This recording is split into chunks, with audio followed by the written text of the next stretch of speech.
obviously always a big occasion for your club. Do you feel that as well? And do you think everyone's looking forward to it in your club? Oh, I think so, Nick. It's been a big occasion now for, like, I think 2009.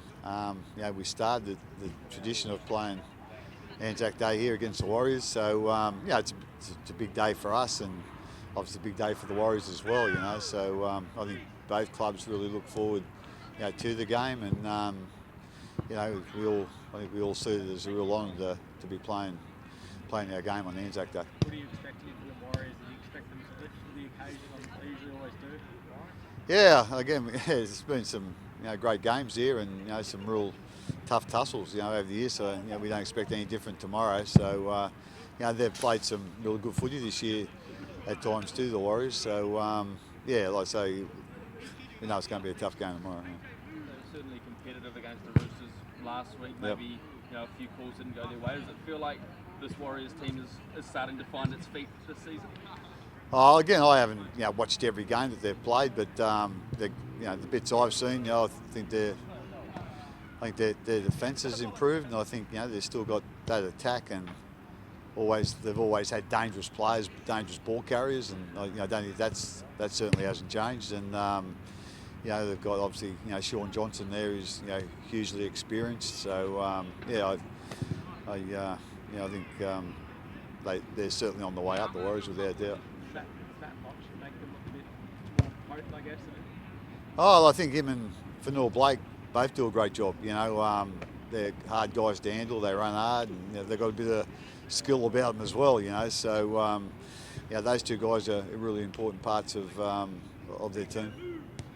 Scott Robertson and his Crusaders coaching staff looking on. Have you managed to catch up with Razor since he's been over? Yeah, we went over there yesterday and just had a look at their meeting before they had captain's run, and had a cup of coffee. So they've come today, but basically do the same here. So looking forward to see how they go this afternoon. But they're such a great club, been such a great club for such a long time, and there's a couple of things that when we've met up with them, that we've actually taken on board. So as I said, they're a club that's been very successful. A lot of really good human beings in that club. Are you able to offer maybe any more insight into what you sort of get out of that, and what you and Razor often speak about? Oh, not really.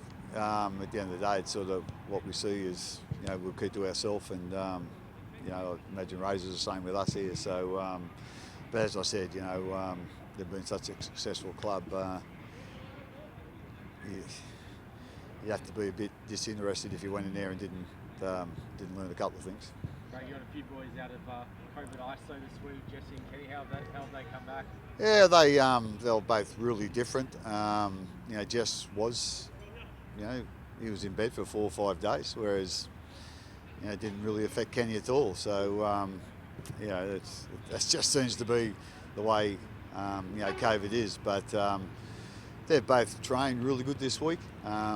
We took it a little bit easier on Jess earlier in the week.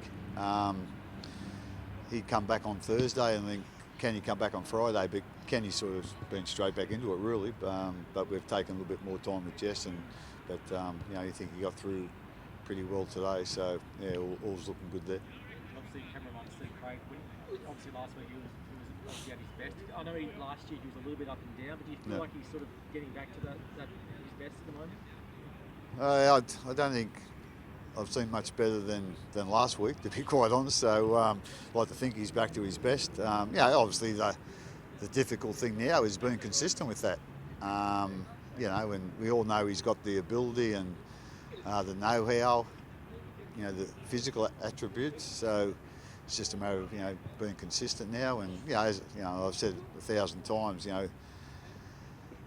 probably what happened in the off season was, at the end of the day, a good thing to happen for him. And he's learned a lot after that. And there's a lot of good things been happening. He's been really consistent as well.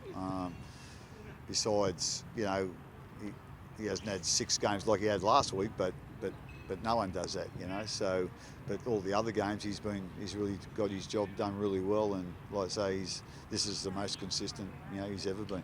I know it's a broad question, but are you overall happy with how the side's looking at the moment, and what do you really want to see tomorrow night from the boys?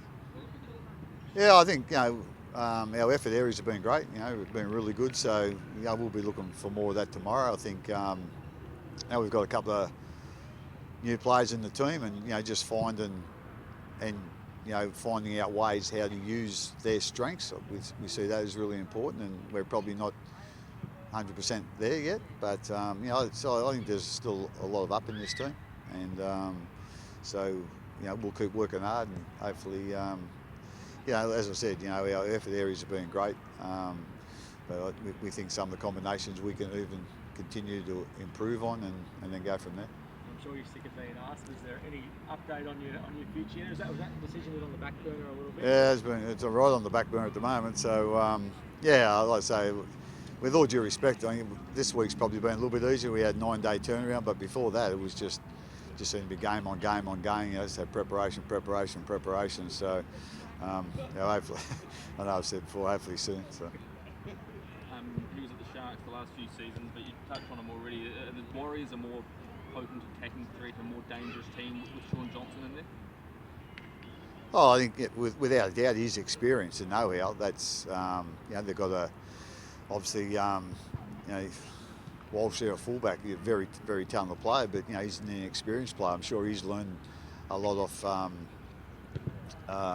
Shaun and Harris Tavita. He's obviously a very talented young guy as well, and Egan's really skillful, dummy half. So he's the old guy amongst the spine there, I suppose, and I'm sure all those other guys are learned a heap off him. He's been a wonderful player for a long period of time, Shaun, and like I say, he looks like he's really building into something again this year at the Warriors.